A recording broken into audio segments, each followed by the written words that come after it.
Sekarang kita masuk ke pembahasan tentang teknik sampling. Teknik sampling adalah ada dua yaitu random dan non-random.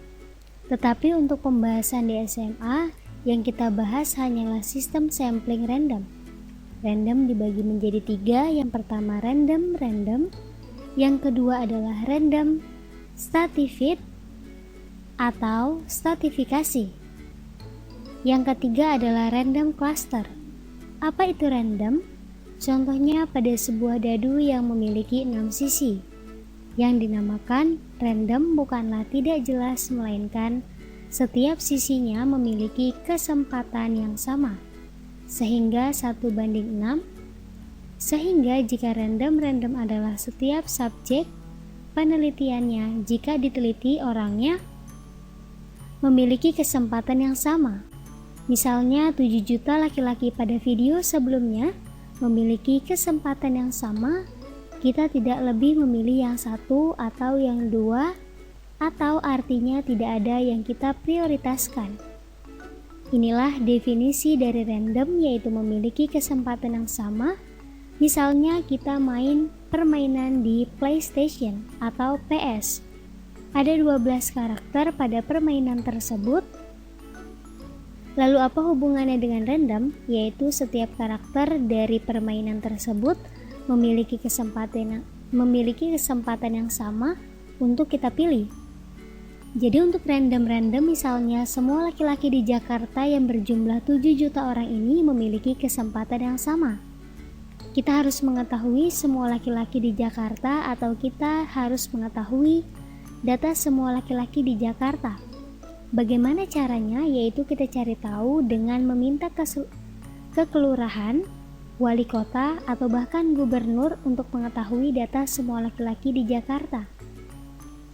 Lalu bagaimana kita dapat random, dan bagaimana semua laki-laki dapat kesempatan yang sama jika kita tidak memiliki semua data laki-laki di Jakarta?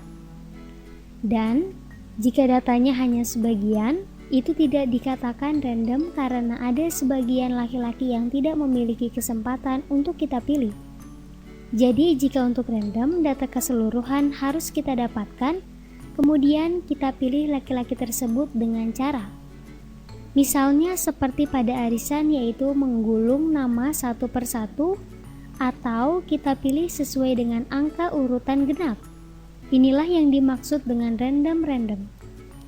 Kemudian untuk random stratified atau stratifikasi atau berlapis, kita bicara tentang setara atau rendah dan tinggi. Contohnya misalnya kelas, dari data laki-laki di Jakarta tadi, kita akan mencari random di ekonomi, misalnya pengusaha, karyawan, dan buruh.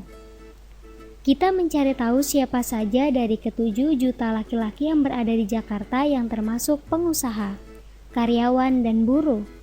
Ini contoh dari random stratified atau berlapis. Contoh lainnya kelas antara kelas 10, kelas 11, dan kelas 12.